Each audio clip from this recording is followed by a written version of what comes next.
Assalamualaikum warahmatullahi wabarakatuh. Perkenalkan, nama saya Monika Oktaviani dan rekan-rekan saya Nur Muhammadiyah Aulia Uyun, Selvia Evanova Liana, dan Septiana Nur Khalifah. Kami dari kelompok 13 akan mempresentasikan isi buku yang berjudul Postmodernisme, Teori dan Metode, tulisan dari Dr. Ahyar Yusuf Lubis, yang bertujuan untuk memenuhi tugas mata kuliah filsafat umum yang diampu oleh Bapak Muhammad Fakhtur Nadir MAG. Di dalam buku ini terdiri dari 5 bab.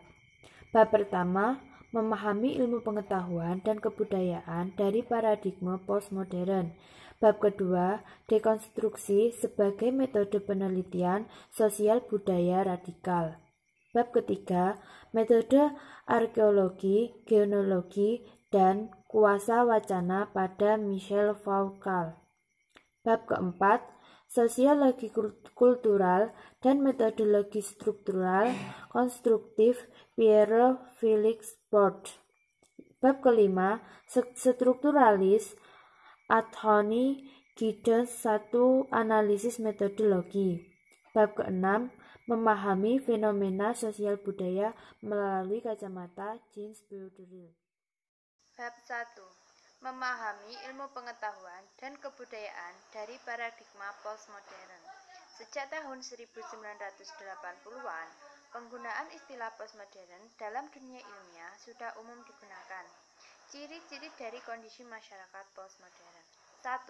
Globalisasi, yaitu bangsa-bangsa di wilayah semakin terhubung satu sama lain, sehingga menggambarkan perbedaan antara wilayah maju dunia pertama dengan bangsa dan wilayah terbengkalai, yaitu dunia ketiga. 2. Lokalitas, yaitu kecenderungan global berdampak langsung pada lingkungan lokal, sehingga memungkinkan kita untuk memahami dinamika global dengan mempelajari manifestasi lokal. 3. Akhir dari sejarah. Postmodernitas adalah keterputusan, diskontinuitas. Yang keempat, halus kematian individu. Konsep berjenis tentang subjektivitas tunggal dan tetap dibedakan dengan dunia luar tidak dianggap masuk akal lagi oleh pemikiran. Yang kelima, postmodernisme, mode informasi. Cara produksi dalam terminologi Marxis kini tidak lagi relevan. Yang keenam, relevan era simulasi dan hyperreality.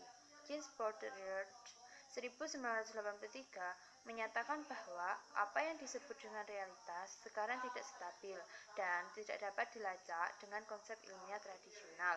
Positivisme. Modernitas menurut para ahli. 1. Friedrich Marx menyatakan bahwa istilah modern dapat ditelusuri kembali dalam istilah Latin modernus yang telah digunakan pada abad ke-15. Menurut Marx, penggunaan istilah itu berasal dari konsepsi Kant mengenai sejarah universal yang sama sekali berbeda dengan masa lampau. Ada pada periode tahun 1890 sampai 1900. Menurut Schwarzschild, pengertian istilah modernisasi sebagai proses diferensiasi budaya dan otonomisasi, dan karena itu modernisme dipahami sebagai dampak proses diferensiasi akhir abad ke-19. Menurut Ross Paul, penggunaan istilah modernitas untuk masyarakat yang mulai muncul di Eropa Barat pada abad ke-17 dan ke-18 yang menunjukkan adanya perbedaan dengan masyarakat pramodern atau tradisional yang berkembang sebelumnya. Menurut Van Timo, mengumumkan modernitas sebagai zaman di mana nilai-nilai modern jadi fundamental dan menjadi acuan bagi semua nilai-nilai lain. Dari sejumlah penjelasan di atas, modernitas dapat dipahami sebagai pengertian yang merangkum banyak hal, mulai dari sistem politik, sosial, ekonomi, budaya yang muncul di barat sekitar abad ke-18 sampai akhir abad ke-20. Postmodern selang pandang, di mana para Postmodern sendiri umumnya tidak suka dengan penyeragaman dan tidak suka pada revisi atau pembatasan, akan tetapi lebih senang menerima perbedaan. Salah satu ciri postmodern adalah cultural turn.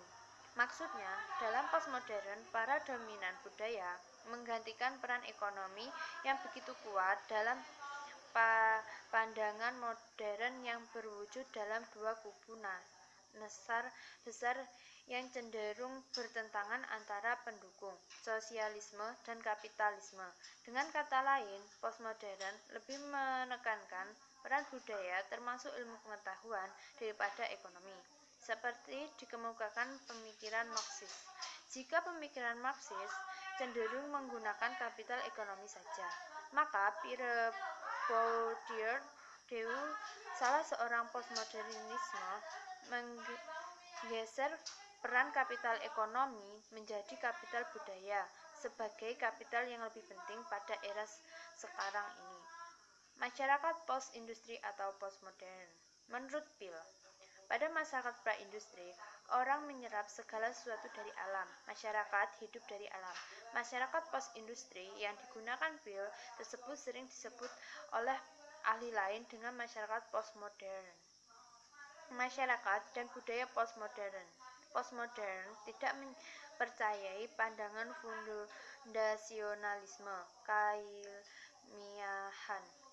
keilmiahan seperti paradigma positivisme yang dimana pada era modern paradigma positivisme menuntut adanya kesatuan metode ilmu pengetahuan, kesatuan bahasa ilmiah, serta kepercayaan bahwa teori merupakan kepercayaan realitas, mirror of nature. Secara objektif, masyarakat postmodern tidak lagi percaya pada model penjelasan dan pemahaman totalitas dan universal seperti itu, yang dalam bahasa Lyotard itu disebut cerita agung, great narrative. Masyarakat postmodern lebih mempercayai penjelasan narasi kecil, penjelasan yang konteks lokal, sehingga bersifat plural dan konteks. Bab 2. Dekonstruksi sebagai metode penelitian sosial budaya radikal. Sekarang ini istilah dekonstruksi menjadi konsep penting dalam pemikiran postmodern. Ia juga telah berkembang menjadi suatu metode yang penting dalam penelitian sosial budaya. Chris Bakery misalnya dalam bukunya Cultural Student 2004 mengemukakan bahwa dalam penelitian Cultural Student ada 3 metode yang digunakan, yaitu dekonstruksi, semiotika, dan teori narasi. Bab ini intinya ingin memaparkan tentang metode dekonstruksi tersebut lewat pemikiran terkenal yakni Jacques Derrida. Dekonstruksi Derrida ini dapat disebut juga sebagai hermeneutika radikal. Hermeneutika radikal itu dapat diidentikan dengan hermeneutika dialogis pada Richard Rorty. Metode dekonstruksi yaitu metode dekonstruksi dan kekuatan argumentasi, langkah metodologis dekonstruksi, metode dekonstruksi dan penerapannya. Bab 3. Metode arkeologi, genealogi, dan kuasa wacana pada Michel Foucault. Pemikiran filsuf yang mempengaruhi pemikiran Foucault dan metodologi arkeologi Foucault. Pemikiran filosofis Foucault dipengaruhi oleh banyak pemikir, filsuf, sosiolog, sastrawan, seperti Immanuel Kant, Nietzsche, Marx, Georgius Wilhelm, dan masih banyak lagi. Pengaruh Marx misalnya terlihat seperti hubungan antara kuasa dan ilmu pengetahuan serta kritik tajamnya terhadap subjek transendental esensialisme yang sangat dominan pada filsafat modern. Menggabungkan konsep arkeologi dengan genealogi. Konsep arkeologi pada Foucault lebih muncul dari genealogi, meskipun konsep arkeologi dan genealogi berbeda, akan tetapi saling berkaitan, dan pada akhirnya Foucault lebih senang menggunakan genealogi daripada arkeologi. Bahkan seperti meleburkan konsep arkeologi ke dalam genealogi, namun mengemukakan 4 prinsip yang membedakan keduanya, di antara lain, arkeologi lebih membahas tentang diskursus itu sendiri sebagai praktik yang menuruti aturan-aturan tertentu, bukan tentang pemikiran, representasi, pencitraan, tema yang tersembunyi dan ada dalam diskursus. Arkeologi bukan disiplin atau metode interpretatif. Tujuan arkeologi bukan lebih pada upaya untuk mendefinisikan atau menunjukkan kekhasan satu diskursus, bukan untuk menemukan kecenderungan, linearitas, dan hubungannya dengan diskursus yang lain yang mendahului yang di sekitarnya, atau diskursus baru yang menggantikannya. Arkeologi lebih memperhatikan tipe atau aturan oeuvre karya individu dan kelompok. Penelitian genealogi Foucault. 1. Tentang power. Dalam buku Discipline and Punish, Foucault mengemukakan konsep power yang berbeda dengan power yang umumnya diterima dan dipikirkan banyak orang. Penjara menurut Foucault adalah salah satu institusi yang penting bagi berfungsinya power negara modern di samping sekolah, pabrik, rumah sakit, dan lain-lain. Power terspesialisasikan melalui ilmu pengetahuan. Melalui cara seperti ini, power terdesentralisasi melalui ilmu pengetahuan. Melalui cara seperti ini, power terdesentralisasi dan terpluralisasi. Agar institusi berfungsi, maka individu-individu disiplin dan dinormalkan. Setiap lembaga melaksanakan powernya di lingkungan masing-masing. Kuasa negara model Hobbesian disingkirkan. Power pada Foucault tidak tunggal, bukan dominasi pasar atau modal, kritik terhadap totalisme Marxian. 2. Tentang asal-usul sejarah. Dalam kerja Foucault sendiri, kata menemukan beberapa tulisan yang menunjukkan pencarian asal-usul, filsafat, sejarah, ilmu-ilmu sosial, atau mencari asal-usul konsep, kategori, nilai, moralitas, dan ilmu pengetahuan. Bagi Foucault, pencarian asal-usul itu bertujuan untuk menemukan hakikat pasti segala sesuatu, serta kemungkinan-kemungkinan paling murni, serta identitas asli masalah yang diteliti itu.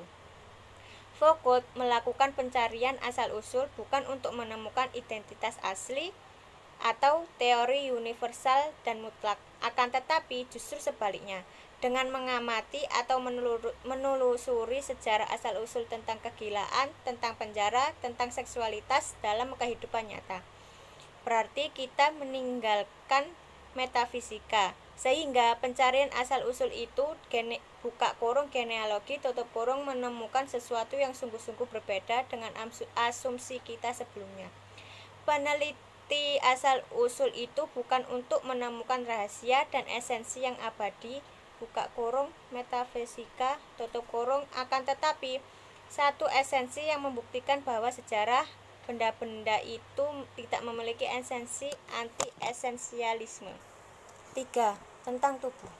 Fokus genealogi tentang tubuh ini banyak menjadi perhatian pada penelitian Foucault selanjutnya. Foucault menunjukkan bahwa genealogi terposisikan di dalam artikulasi tubuh dan sejarah. Tugasnya adalah menyingkap satu tubuh yang diukir secara total oleh sejarah.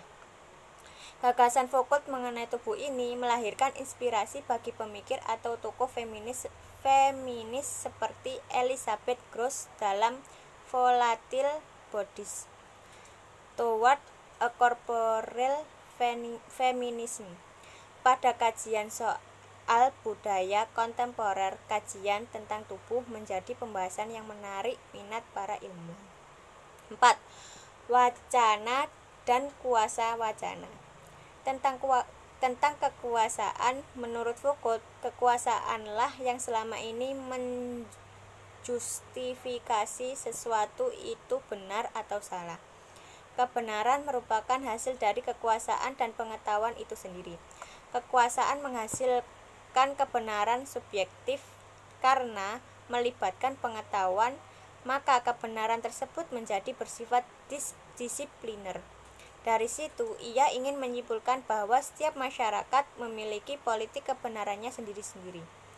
Menurut Foucault, pengetahuan apapun bentuknya tidak pernah melampaui rezim kebenaran dan kekuasaannya sendiri. Setiap pengetahuan pasti terbentuk dan terikat dalam kondisi sosio-historis yang konkret, dalam kesementaraan, dan tidak pernah mentransformasikan diri menjadi kebenaran-kebenaran objektif dan universal. Bab 4. Sosiologi kultural dan metodologi struktural konstruktif Pierre Félix Bourdieu. Scott Lass dalam buku The Sociology of Postmodernism (1990) menyatakan bahwa pada penutup abad ke-20, sosiologi kultural adalah satu model sosiologi yang berkembang pesat di Amerika, Inggris, Jerman, Prancis, dan beberapa negara lain. Adapun yang dimaksud dengan kultural sosiologi itu adalah cultural studies yang cenderung memasukkan kajian sosial dalam wilayahnya. Sosiologi kultural adalah upaya untuk mengkritisi dan mengatasi positivisme ilmiah pada era modern yang mendukung pendekatan spesialisasi yang ketat. Strukturalisme konstruktif, sosiologi kultural dan refleksif, medan, pasar, dan kapital, habitus, pasar bahasa, ruang sosial, dan kapital, ranah, dan doxa, kekerasan. Tas tinggi sebagai judgment. Giddens menyatakan bahwa kehidupan pada era modern sekarang atau modernitas tinggi berbeda dengan modern awal. Giddens melihat bahwa ada 4 institusi penting yang dapat dijadikan dasar untuk mendefinisikan modernitas. Pertama adalah kapitalisme yang ditandai oleh produksi komoditi, pemilikan pribadi atas modal, tenaga kerja tanpa properti, dan lain sebagainya. Kedua adalah industrialisme yang menggunakan sumber daya alam dan mesin untuk memproduksi barang. Ketiga, kemampuan dalam mengawasi atau surveillance capacities, aktivitas warga negara, terutama dalam bidang politik. Keempat, kekuatan militer atau pengendalian atas alat-alat kekerasan, termasuk industrialisasi alat-alat perang. Gagasan Giddens tentang Pansraksasa adalah metafor bagi kehidupan sosial atau struktural. Menarik sekali cara Giddens menggunakan adanya dualisme dalam kehidupan sosial budaya pada era modern dengan menggunakan konsep juggernaut atau pansraksasa. Kehidupan sosial budaya diibaratkan sebagai pansraksasa yang sedang melaju cepat, yang arahnya sudah menunjukkan tanda-tanda ketidakbenaran. Penolakan atas dualisme epistemologi menimbulkan arah baru dalam metode ilmu pengetahuan sosial dengan melakukan upaya mengadakan interaksi antara 1. Mikro-makro, 2. Integrasi struktural gen, 3. Sintesis teori, 4. Meta-teori dalam ilmu pengetahuan sosial. Sekuritas ontologi dan refleksivitas. Struktur menurut Giddens tidak hanya menghambat dan menentukan bentuk-bentuk tertentu tingkah laku, akan tetapi juga memberi kemampuan bagi perilaku. Artinya, struktur memberikan pembatasan dan kesempatan sekaligus.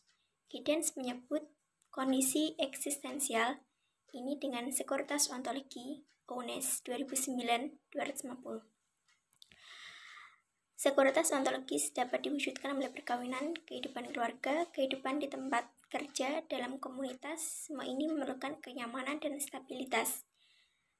Ketika perubahan cepat berlangsung akhir-akhir ini, tradisi dan kebiasaan lama mulai hilang. Orang hampir tidak tahu apa yang ia lakukan dengan perkawinan, dengan hubungan sosial lainnya, karena peranata-peranata dan pandangan lama itu telah berubah. Sadar atau tidak sadar, dalam konteks kehidupan seperti ini, kita mulai berpikir dalam konteks risiko. Hidup dalam era sekarang memaksa kita untuk memikirkan dan membentuk diri secara terus-menerus, agar kita mampu menghadapi perubahan-perubahan yang terjadi di sekitar kita. Sekuritas ontologi dan refleksivitas. Ada banyak persamaan antara literatur yang membahas makro-mikro dengan analisis agen struktur. Meskipun tetap ada keduanya, analisis agen atau aktor sering diidentikan dengan analisis tingkat makro. Namun harus disadari yang dimaksud agen tidak saja individu, akan tetapi bisa berupa organisasi buruh, mahasiswa, atau kelompok tertentu yang berfungsi sebagai agen. Ada 4 model analisis utama dalam teori sosial yang dapat dimasukkan ke dalam paying agent struktur, yaitu Anthony Giddens 1984 dengan teori strukturasinya. Konsep strukturasi adalah penyatuan dua pandangan yang dominan dan oposisional.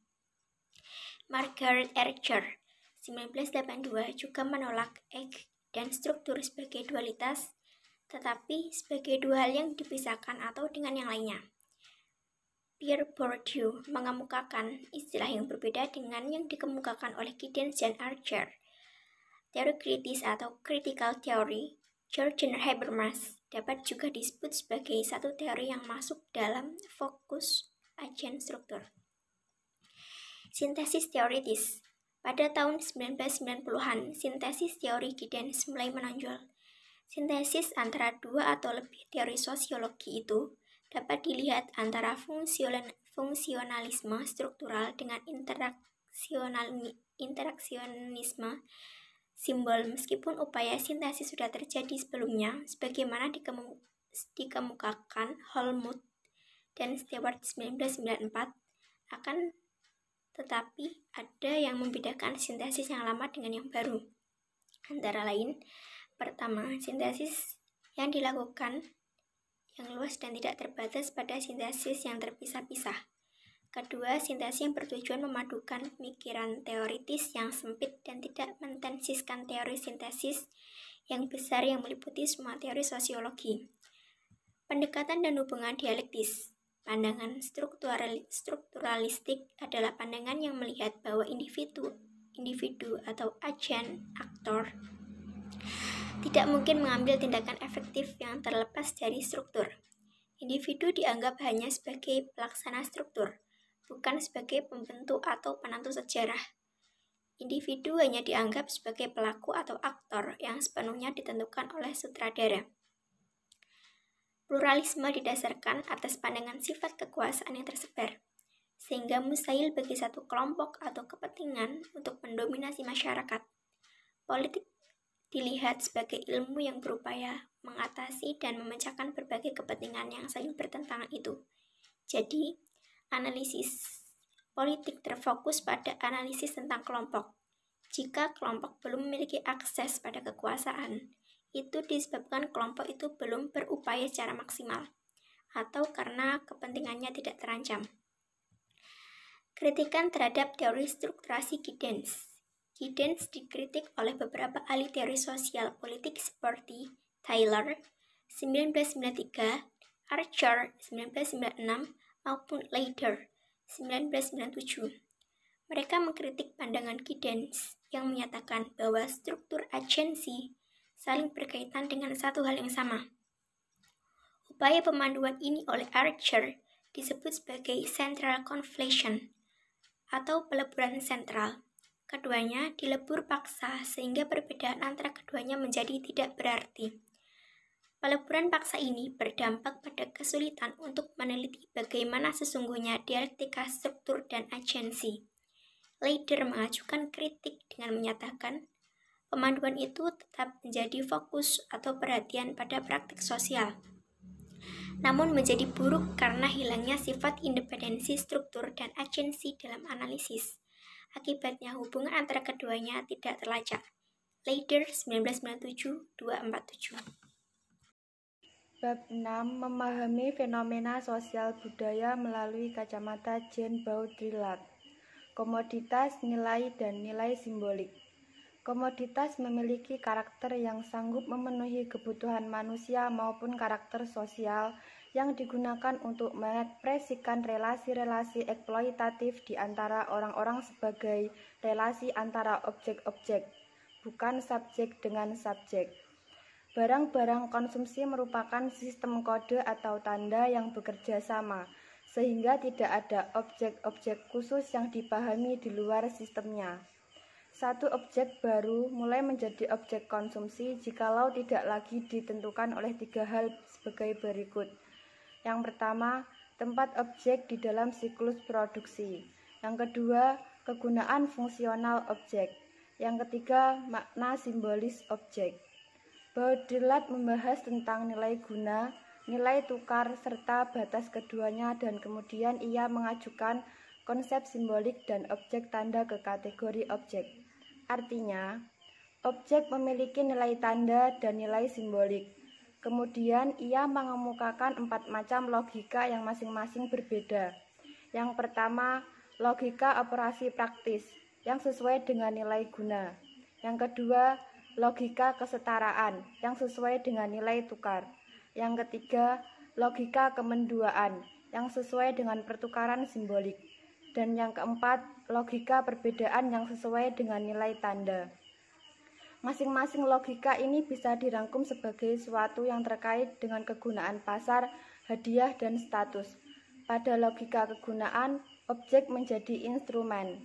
Pada logika kesetaraan, objek sebagai komoditas, dan pada logika kemenduaan, objek menjadi simbol. Sedangkan pada logika perbedaan, objek sebagai tanda. Simulakra. Sementara simulakra didefinisikan sebagai citra material, dibuat sebagai sebuah representasi dari beberapa dewa, orang, atau sesuatu. Sesuatu yang hanya memiliki bentuk atau penampilan tertentu, tanpa memiliki substansi, hanya citra atau gambaran, yang kurang menunjukkan sesuatu yang real. Baudrillard mengemukakan bahwa kita sekarang ini hidup dalam era yang ia sebut era simulasi, atau zaman di mana keaslian dan dunia kultural yang cepat lenyap. Simulasi adalah penghilangan antara yang real dengan yang imajiner, yang nyata dengan yang palsu. Konsep simulakra sekarang ini menjadi konsep penting sebagai akibat perkembangan teknologi dan perkembangan ekonomi, terutama dengan berkembangnya reproduksi mekanis dan kemudian produksi elektronik dunia virtual. Hiperrealitas. Shirley Turkey, 1997, melukiskan tentang realitas virtual sebagai berikut. Realitas virtual memberikan gambaran kehidupan yang lebih nyata dibandingkan dengan kehidupan nyata itu sendiri. Yang nyata lenyap karena longsoran simulasi dan yang muncul adalah realitas yang mengatasi realitas real atau hyperreality. Realitas yang lebih cantik dari cantik, lebih benar dari yang benar. Hiperrealitas tidak diproduksi, akan tetapi selalu siap diproduksi. Baudrillard 1983. Dalam era simulasi, segala sesuatu hancur menjadi sesuatu yang lain. Segala sesuatu meledak atau imploding ke sesuatu yang lain. Impulsi atau peledakan adalah penyusutan ke dalam masing-masing yang lain, peringkasan yang luar biasa, penghancuran 2 aras tradisional ke dalam 1 aras yang lain. Baudrillard 1983, halaman 57. Baudrillard memberikan contoh dari salah satunya adalah tentang pornografi segera lebih seksual daripada seks. Seksualitas pornografi adalah hiperseksualitas. Baudrillard 1993. Roget dan Turner memberikan contoh hiperrealitas bagaimana ahli NASA menyempurnakan gambar yang diberikan atau diperoleh melalui satelit agar gambar lebih indah dan kelihatan spektakuler. Inilah yang dimaksudkan Baudrillard ketika hiperrealitas itu lebih real dari realitas itu sendiri. Era simulasi dan hiperrealitas menurut Baudrillard sebagai bagian rangkaian fase citraan. Rangkaian itu dijelaskan sebagai berikut. Yang pertama, citraan sebagai refleksi dasar dan realitas. Yang kedua, citraan menutupi dan mendistorsi realitas. Yang ketiga, citraan menutup ketiadaan atau lenyapnya dasar dari realitas. Yang keempat, citraan melahirkan ketidakterhubungan terhadap sebagai realitas apapun. Citraan bukanlah kemurnian simulasi itu sendiri. Citraan melahirkan ketidakterhubungan terhadap berbagai realitas apapun. Citraan bukanlah kemurnian simulakrum itu sendiri. Baudrillard 1983. Fashion dan identitas. Dalam modernitas kebudayaan modern, fashion menjadi faktor penting dalam menentukan identitas seseorang, yang menentukan seseorang dikenal dan diterima. Kellner 2010 halaman 361. Pada masa lalu, seperti pada kerajaan-kerajaan, ada perbedaan yang jelas antara pakaian yang dipakai seorang dengan kedudukan atau kelas sosialnya. Ada aturan pakaian yang jelas mulai dari raja, permaisuri, panglima, pengawal, dan seterusnya. Di mana pakaian kelas sosial yang satu tidak boleh dipakai oleh kelas sosial di bawahnya. Pada era modern, fashion berkaitan dengan pilihan-pilihan pakaian, gaya, dan citra yang dengan itu seseorang menciptakan identitasnya. Fashion sebagai sumber penciptaan cita rasa, gaya pakaian, dan perilaku baru. Fashion dan modernitas bekerja sama menciptakan kepribadian modern yang menjadi identitas mereka sendiri melalui pakaian, penampilan, perilaku, dan gaya yang selalu baru dan modis.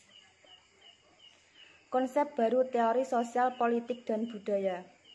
Pada tulisan materi postmodern yang lain, telah menulis kemukakan tentang munculnya kajian sosiokultural sebagai perpaduan kajian ilmu pengetahuan sosial dengan kajian budaya. Pada kajian ini, batas antara sosial, politik, dan budaya menjadi kabur, serta hilangnya otonomi bidang-bidang spesialis ilmiah modern. Tulisan Baudrillard menunjukkan hal yang sama. Karena pemikiran postmodern, Baudrillard telah memengaruhi banyak teoritikus sosial budaya, termasuk kajian sastra yang memanfaatkan gagasan brilian dari Baudrillard. Amerika sebagai gurun pasir kultural. Dalam pandangan Baudrillard, Amerika dengan kota-kotanya dan gurun pasirnya seperti suatu yang tidak memiliki makna. Amerika menjadi satu tempat di mana makna telah dilenyapkan. Bahkan secara lebih sinis, ia menyatakan bahwa yang terjadi di Amerika adalah sebuah proses kesunyian tanda manusia. Baudrillard 1989. Menurut Baudrillard, Amerika memiliki semua sifat atau ciri-ciri yang dikarakteristikannya sebagai dunia kontemporer atau dunia postmodern, yaitu Amerika adalah hiperrealitas, Amerika adalah simulakrum yang sempurna, Amerika dangkal dan emosi yang hampa seperti senyuman Ronald Reagan. Amerika adalah sebuah dunia citraan yang sederhana yang kelihatannya diciptakan di layar pikiran, di mana kehidupan adalah sebuah sinema. Fashion sebagai penanda dan pastiche. Baudrillard juga menyelidiki masalah fashion berkaitan dengan konsepnya tentang dominasi kode. Menurut Baudrillard, yang kita lihat pada dunia fashion adalah permainannya penanda-penanda yang pada akhirnya menghilangkan rujukan pada dunia nyata, bahkan tidak menggiring kemanapun. Baudrillard 1993. Sekian presentasi dari kelompok kami. Bila ada salah kata dan kurang kata, kami memohon maaf. Dan semoga video ini dapat bermanfaat bagi kalian yang menontonnya. Wassalamualaikum warahmatullahi wabarakatuh.